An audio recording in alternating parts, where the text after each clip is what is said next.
Hey everyone, this is Hackappatoi CTF 2023, hosted by a university team out of Sapienza, University of Rome. For this video, I'll be covering the following challenges, these 5 pwn challenges, these 4 reversing challenges, and these 3 web challenges. As a reminder, I'm still doing ctfwriteups.org. I post all the write-ups I can find for the CTFs I play, and other people are also welcome to submit write-ups. At the end of the week, everyone can vote on their favorite write-up, and the top 5 write-ups are sent out in a newsletter every Wednesday around noon. So I'll put a link for all the write-ups I can find in the video description. But with that, let's get started. The first challenge is Go to Win by Fratm. It says one of the easiest pwn in the CTF should be an easy go. We can download the binary, and there's the remote port. So this was a ret to win in a Golang binary. So if we look at the main function, Go is a little bit hard to reverse in Ghidra, but we can see it's making a slice. It's going to read in OX 200 bytes. And we can see there's also a win function defined. And the win function is going to open a file and print it out, presumably. We can check the protections. So check sec go to win. We can see there's no pi and no canary. So at this point, we could try to reverse the binary more and figure out what the return address is, or we can just try doing a buffer overflow, spamming the win address, and hope that it overwrites the return address and it's just a nice clean jump. And thankfully, it ends up being a nice clean jump. So what you can do to solve it is all of this is just standard pwn tool stuff. We're going to connect to the remote host, and then we're just going to send the win address a whole bunch of times. In this case, we only needed to send it 10 times. And that's going to overwrite the return address on the stack. And so when that function returns, instead of popping off whatever it was going to pop off, it's now going to pop off the win address and start executing there. So we can run the solution, Python 3, solve.py, and we get the flag. HCTF, go pwn them all. So fun. The next pwn challenge is pizza-spaghetti-espresso by Eurus. It says, come and play the new Italian version of rock, paper, scissors. We're given a remote host and a download file. So this is just rock, paper, scissors. The goal of this challenge is to beat the computer in 10 rounds of rock, paper, scissors. And if we do, we get bin shell, so we get the flag. The trick to beating this challenge was realizing that they're seeding srand with the time function from libc. And this time function, it returns the current time in seconds. And so we can easily guess it or just try a couple of times. And at some point, we will have the same time as the remote server. And then we can just seed srand the same way. And so we always know what the server's move is going to be. And that way we can always present the winning move. And that's what the solution was. The rest of the code is just checking to see who's a winner and who's not. But yeah, we just seed random at the same time and beat the computer 10 times, and then we get shell. To see what the solution looked like, one little thing is make sure that you're using libc's random and not the Python random. They're 2 different random implementations. So this is just standard pwn tool stuff. We connect to the remote host. To load up libc's random, you can use ctype cdll within Python. And so this is like a foreign function interface sort of implementation where you can execute libc functions like the C functions within Python. And so we're going to do the same thing that the server's doing. We're going to do the libc.time function, and we're going to seed libc random with that time function. So assuming that this and this happen at the same time, we should have the same seed, and so we'll have the same random. After that, we have an array of choices, and we need to beat it 10 times. So we're going to play the game 10 times in a row. We see what the server's random is going to be, and then we mod it by 3, same as the server, and we send whatever the winning hand is for that choice. To calculate these, I just was printing out what the response was and what the answer was, and if I got it wrong, I just swapped the array elements. It only takes like 2 or 3 hands, and you can figure out the correct order of what these choices are supposed to be. But yeah, you play it 10 times, and you should get the flag. So Python 3, solve.py. And there we go, we have shell. So we can cut out the flag. HCTF, a really bad and not truly random game. So fun. The next challenge is dolcevita-cafe, also by Eurus. It says, you finally managed to afford a lovely trip to Italy. It's afternoon, you're in Rome, and you have a huge desire for cappuccino. Will you be able to get what you want? We're given a remote host and a download file. There were 2 versions of this challenge. The first one was very difficult, and thankfully a couple hours later, an easier version was released. In the original version, I don't think there were any leaks, and also railroad was enabled, making it very difficult. But thankfully, like I said, the easier version was released, and in this version, we have leaks. So while the program is executing, it's going to print out the address of main and puts, and a couple others, but that's all we really need. So we can calculate the base of the elf and the base of libc. And at the end of the challenge, it's going to read in OX80 bytes and then printf those bytes. So if we want to do any exploitation, it's going to happen here. And there's only one function called after the printf, and it is _exit. Thankfully, this is a libc function, so that means the address for it exists on the global offset table entry. So we have a write target. So we're going to be abusing the printf %n modifier to write to an address. We're going to write to the global offset table entry for exit. And so instead of calling exit in libc, we're going to have it jump to the win function. And the win function will just cat out the flag. And that was basically the challenge. So we look at the solution. This is all standard pwn tool stuff. We're going to connect to the remote host. Like I said, in the binary, there were a couple of questions and flavor checks. Most of it didn't really matter. Here's where we get our main leak. It just prints out the address of main at some point. I think it was one of the prices for the cafe or something like that. So we can receive that. It also gave us libc leaks, but we don't need it since we're going to jump to the win function. But using the main leak, we can calculate the base of the main elf. And we need that to calculate the win address. We're going to overwrite the _exit function on the global offset table. So I just printed out to see what it previously was. To construct the printf payload, instead of doing it myself, pwn tools will do it for you. It's absolute magic. So we can say pwn format string payload. We give it an offset. I'll show how to calculate this in a second. And then you specify what you want to write. So we want to replace whatever is at elf.global offset table _exit with. So this is pointing to some libc, or it eventually will point to some libc function. It's probably not resolved, but there's going to be a little slot there for _exit, and we want to put the address of the win function there. And then we specify write sizes. We could do byte if we wanted. And then it's going to ask us for a buffer. We give it our buffer, and then we enter an interactive, and we should just win. This offset thing is just necessary for the printf exploits. So if you were to run dvc, yes, yes, yes. So if we do 1, 2, 3, 4, 5, 6, 7, 8, and then we do 1, 2, 3, 4, 5, 6, 7, 8, 9, 10, 11, 12. What we're trying to figure out is when our payload actually starts with the first identifier. So we sent in a bunch of A's. So this is the start of our payload. And if we count 1, 2, 3, 4, 5, 6, 7, 8, 9, 10, we can see OX41 is A's. So the 10th positional argument for the printf is the start of our payload. So if we were to put an address here, if we were to then reference the first %p with a %n, it's going to be our A's. So that's what that offset thing is. Cool. So we generate the payload and we send it over. So let's do Python 3, solve.py, send in a bunch of stuff, and we get the flag. HCTF, nobody gets a cappuccino after lunch. So fun. The next pwn challenge is go-sing-a-rop. Also by Frichetto. It says, how many times a day do you think about the Roman Empire? Did you know that they were the first to use mandolin? In this challenge, you may go to sing a song with a Roman soldier. We're given a netcat port and a download file. So this was another Go binary, which means reversing it's a little bit difficult. So this is the main function. It's pretty nasty. Like I said, I think there's plugins that'll kind of clean some of this stuff up, but I didn't even bother just reading through this. I spent maybe 5 minutes and I just kind of gave up. So instead, what I ended up doing was, I know it's probably a ROP challenge because it says go sing a ROP. And if we run the binary, it's going to ask us 2 questions. My name is Conrad, and sing the song Yi. And so the warrior salutes Conrad and Yi. So I tried to see if they were printfs. They weren't.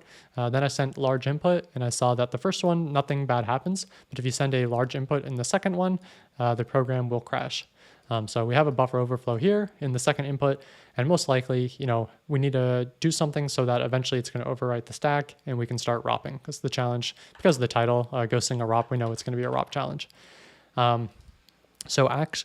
Unfortunately, when we send a large input on the second input, it's going to overwrite a bunch of stuff on the stack for that function, and it's going to clobber it, and the function's going to crash in a bunch of different places.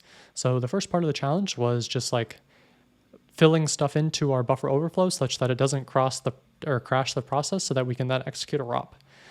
To do this, this is the solve script, so just standard pwn tool stuff. We're going to connect to remote. I'll come back to this. This is me constructing a ROP payload. We'll talk about that later. But this is how I got to the place where we can start ropping. Like I said, I started just sending a very large payload. I use pwn cyclic for that. And at some point it'll crash, and It was dereferencing some string object, I think, some Golang string object. And you can see like it'll try to like, I forget, it's doing like a move or a copy the address of like, BAAB, BAAC, the point cyclic address. So if you break there and then you restart the process and you see what it's actually supposed to be, like I said, you'll see that normally there is a like Golang string object there. And so if we just place a Golang string object where it expects one, it ends up working. And so that was kind of my solution, is just like kind of figure out, massage the stack variables such that, it just passes. And this, like I said, this is what I ended up getting. So at this offset, so I use pwn.flat for this. At this offset, I pass in some Golang string. One just happened to exist at this address that I saw, and it was a static. Then I pass in a bunch more stuff. Again, I'm just like testing stuff to see how much input I give until I hit the next like Golang string that just needs to be a Golang string. So when it gets to reference, it doesn't crash the process. I find at this address, at pwn.p64, this also is a Golang string. And then more of this. I think I sent zeros and ones because if I sent null bytes or strings or something, it also got mad about something. So I just kept it at low values. It was just a lot of guessing and checking. I just tried to solve it fast because I don't really like reversing Golang binaries. Eventually, at around this offset, I saw that RIP was overwritten with whatever comes next. And so at this point, we can start constructing a ROP payload. There was no win address for this challenge. So we had to ROP and actually construct a valid chain. This is the ROPing I ended up settling on. I don't think we had a libc leak. So we could go do a libc leak and all that stuff. But Golang has syscalls built into it. So we can just construct an exec-ve syscall and do it that way instead. To get everything to line up for the syscall, these were the gadgets I found. So we need a RSI, RDI, and RAX. And our RDX. And if we have all of those and a syscall, obviously we can just spawn a shell. Some of the gadgets were a little bit messy. So here we have a pop RDI, but it's going to do some stuff with RAX. So we need to make sure that RAX, it's going to do this OR with whatever is at the address of RAX plus OX39. So we need to make sure RAX is at some writable portion of memory. So I just found some writable portion of memory within the binary, and I use that first so that it's going to clobber something, but hopefully it doesn't crash the process. And I do the same for the RDX and RBX. I had a hard time getting bin shell into a known address, or like if I sent it as the name, it didn't quite line up and it wasn't always at a constant address, especially on remote. So I ended up, as part of my shellcode, writing bin shell to a writable address, and I used this gadget. So I found move the contents of RBX into RAX plus OX10. And so we can just do a call to this to move bin shell to whatever this is plus 10 in hex. And that way bin shell is at a known address. So when we call exec-ve, the syscall, we can just pass it that address. But yeah, that was pretty much it. This was the ROPing code I ended up creating. So we're going to pop RAX into some writable section so that we can clobber it. Then we're going to pop RBX. And so we're putting this value into RBX. It's going to do, again, some more clobbering at whatever RAX plus 1 is, but we just hope it doesn't crash anything. At that point, we're going to move RBX. So it is this into RAX plus 10. So it's going to be, in that writable portion.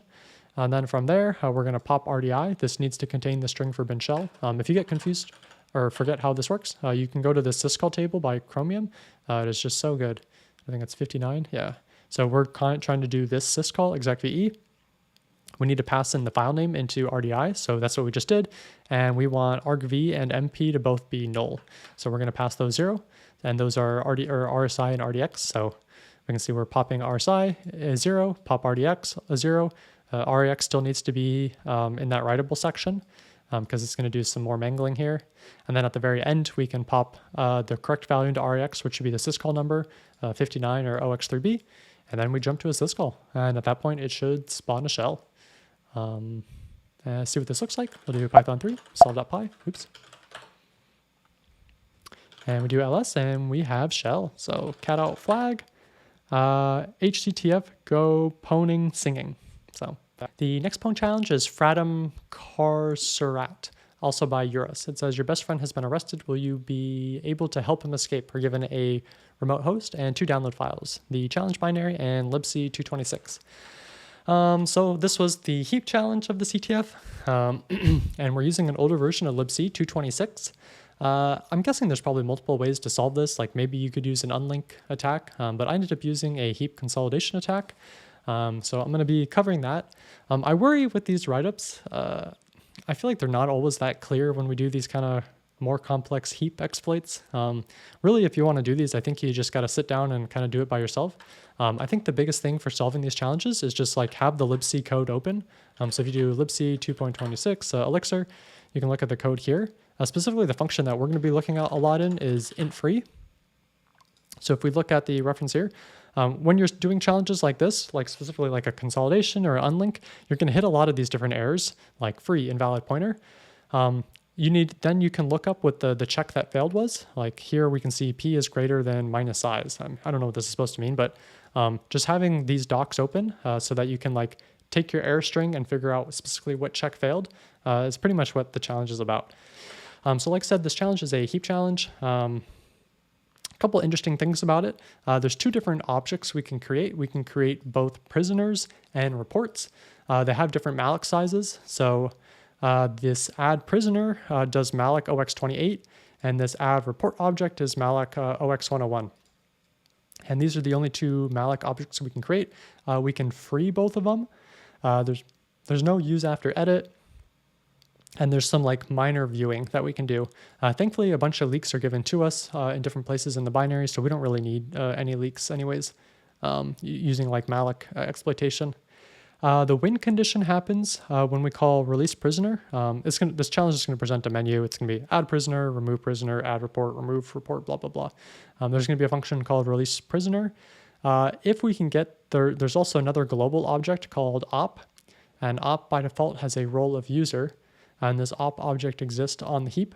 If the op object has a role of admin, we win and we can call bin shell. So that is our goal. We need to overwrite some string on the heap, or we can jump to a one gadget or something like that.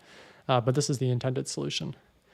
Otherwise, another weird thing or useful thing is at the start of the program, it is going to allocate or call malloc oxb0 7 times and then free all of those 7 pointers.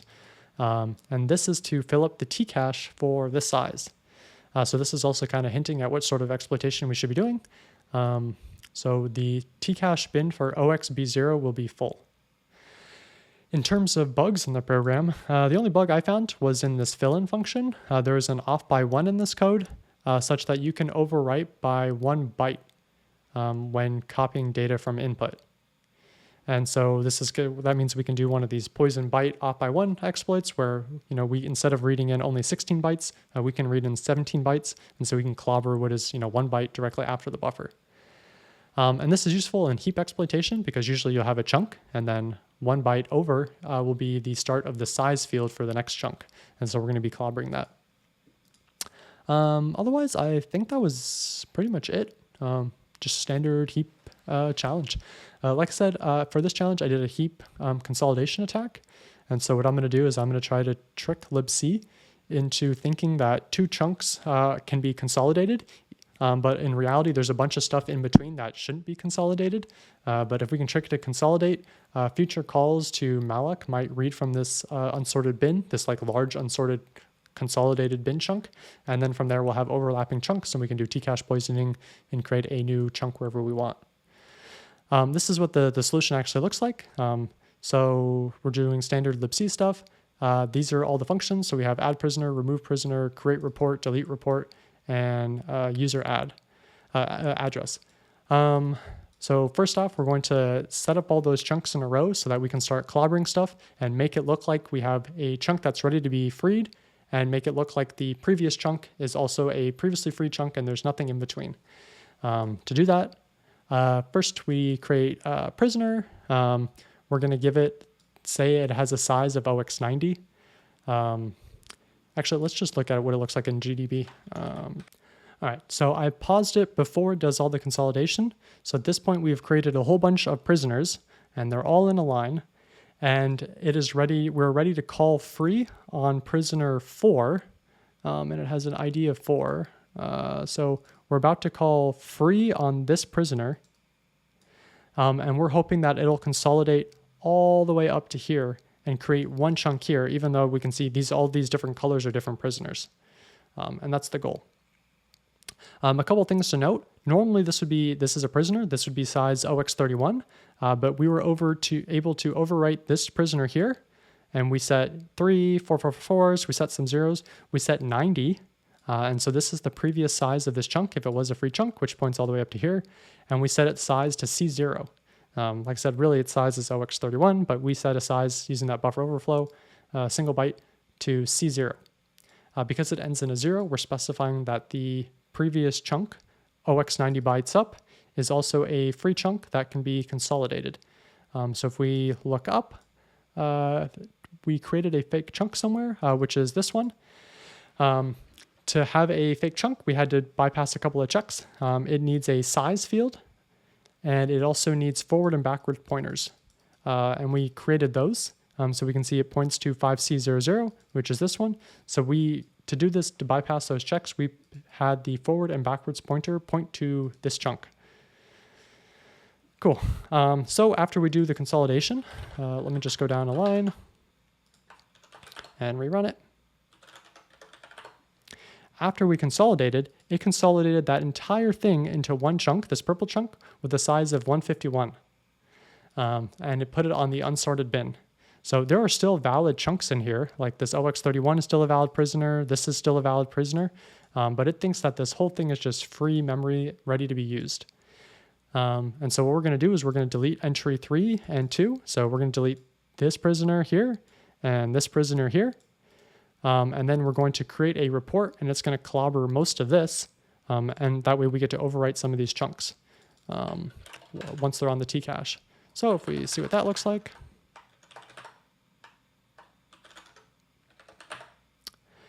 Cool. So we can see instead of having a size of 151, it now has a size of 111. We clobbered a whole bunch of A's. At this point, we did not clobber this, so we rewrote a size of OX31. And if we look over here, we can kind of see here, OX31, and then we put in a pointer that we think is interesting.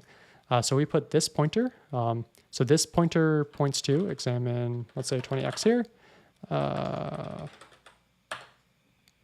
It points up a little bit, and this is the user structure right here. So this says user. We could examine the string, but we're going to have it overwrite. We're going to overwrite this string with the admin.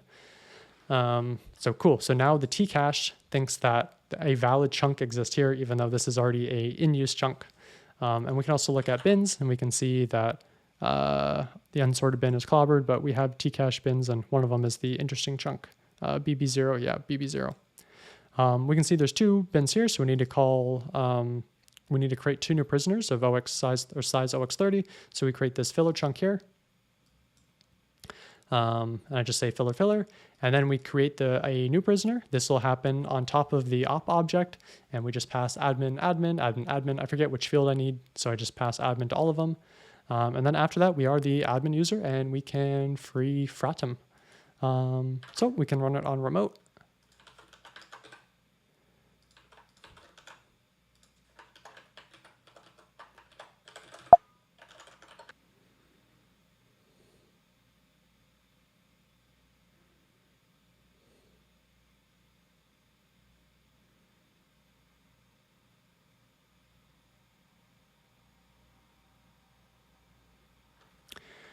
So we do release prisoner, we specify prisoner fratm, and we have shell.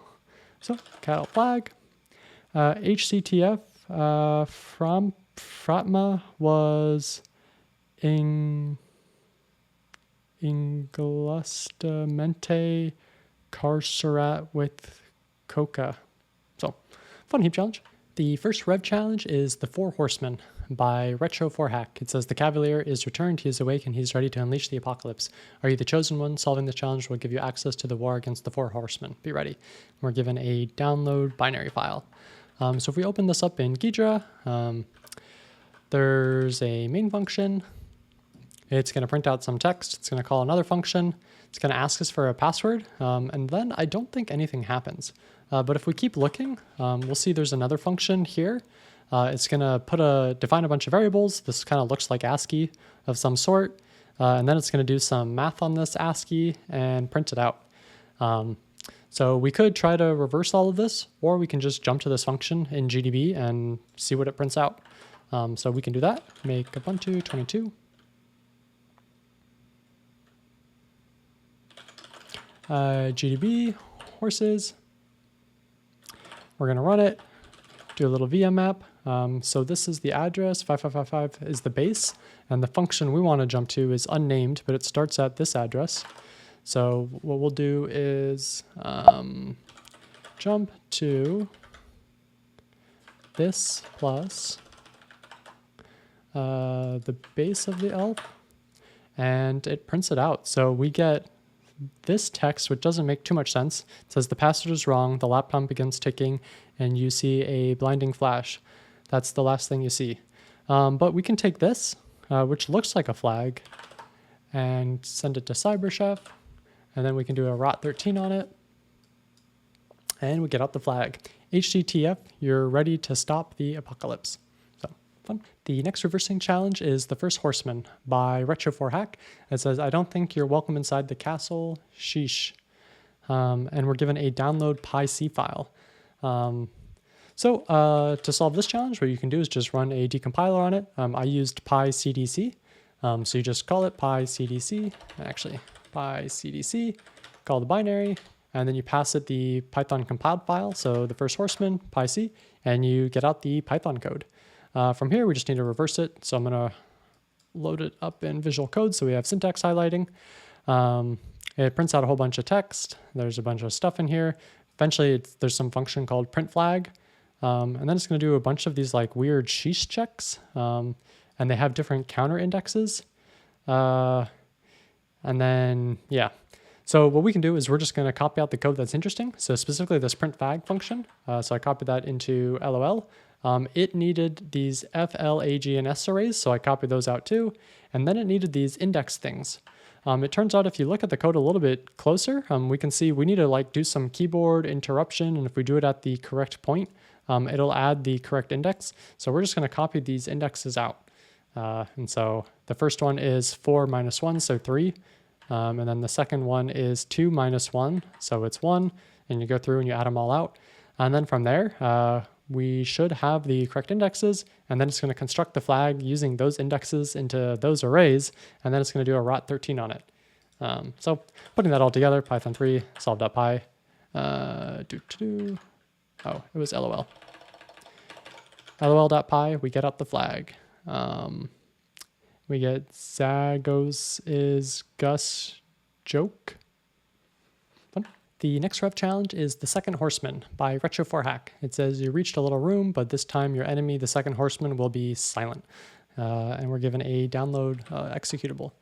So if we go through the code for this function, there's an entry, calls main. It's going to print out a bunch of text. It's going to ask us for some input. It's going to take the input and call this function. We can see an HCTF here, so presumably the flag is somewhere in here. And then from there, it's going to do a whole bunch of different comparisons. We can see for the string length, so the flag is this long, and it's going to iterate. And if this condition isn't true, so param1 index and then all this math, it's going to print out that it's staying silent and then jump to the end. But if we pass all those checks, it says the man finally answers, but he only says, and then presumably this is where the flag is printed. So we could try to reverse these conditions and figure out what the input is supposed to be. Or we can have Anger do it for us, and that's what I ended up doing. So Anger is a symbolic execution engine. Basically, you can give it a set of constraints, and it'll try to find the input that matches those constraints. So you run it in Python, so import Anger and some other stuff. We set up the Anger project. We give it the binary. We set the base address. Then we create an entry state. We make a simulation manager. We give it some good addresses and bad addresses. So the good address I marked was 135F. So if we look at it, so that's 135F. I'm telling Anger that if you can get to this line, you are in a good state and I want to know about it. So this is after it prints out the flag. I guess we could go all the way to here. Maybe we'll do 1341.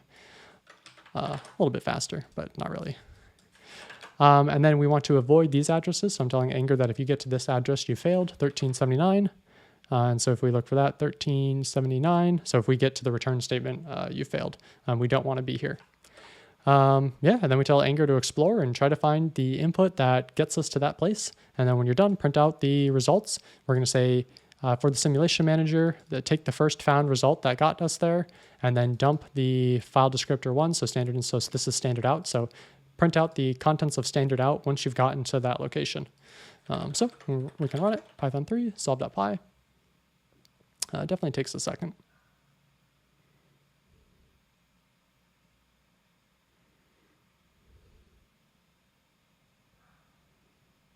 Cool.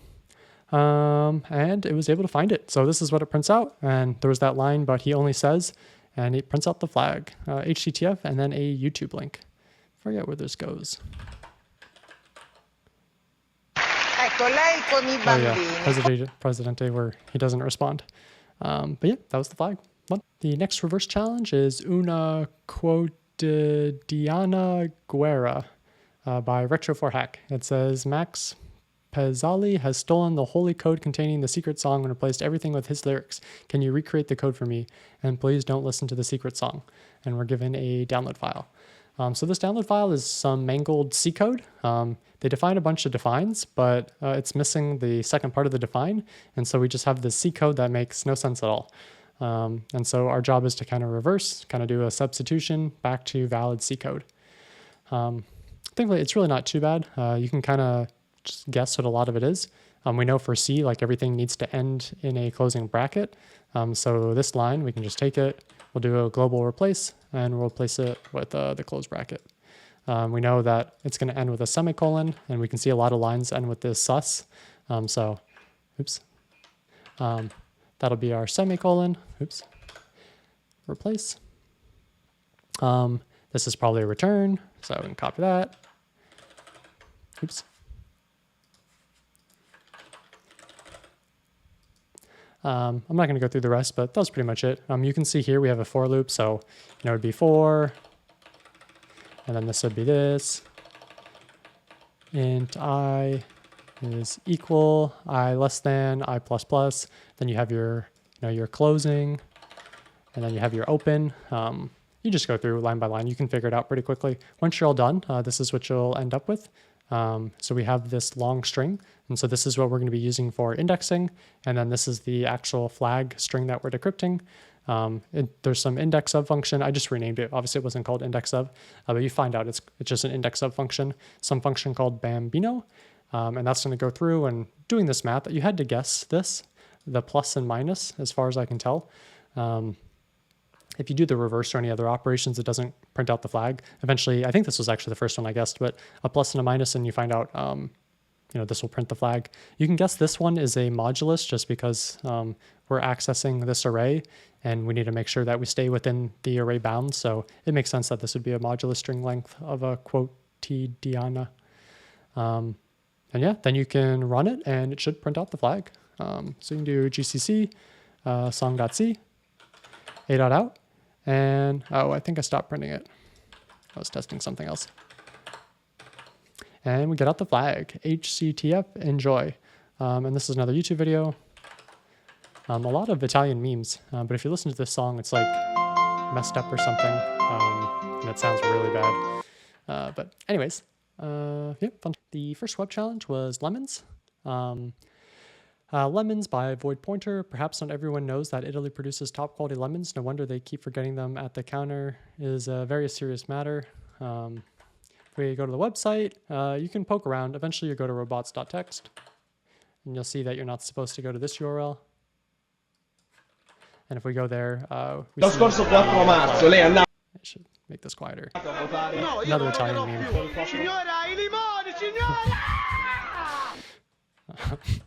The next challenge was President, also by Void Pointer. It says Italian politicians are the best, and they always have a wise advice to share with us. Just give them some time. So we go here. This meme, we've already seen this video before. The president doesn't respond to a question, but the hint here, it says if you have any questions, just ask for the president. So some natural guesses would be like, president and query string president. Eventually you find out you're supposed to use president as an HTTP verb. A little bit guessy, but this is the solution. So I did it in Python, import request, the URL. So instead of doing like a get post or put or whatever, we're going to be doing a presidente. You can kind of figure it out. If we do a post, for example, this is how I eventually found it. And if you look at the headers you get back, it says allow, head, options, and presidente. So it's saying presidente is a loud verb. And that's how you know that you should try presidente after you try posting to it. So we post a presidente, and we get back the flag. HCTF custom HTTP method is always a thing. So, fun. The next web challenge is Forza-Napoli by Psycho Shadow and Void Pointer. It says, as real Italians, we have to love football. And if we have to love football, there's no better team to support it than Napoli. You agree, don't you? We're given a website and a download file. The download file doesn't say much. It basically just says there's an admin bot.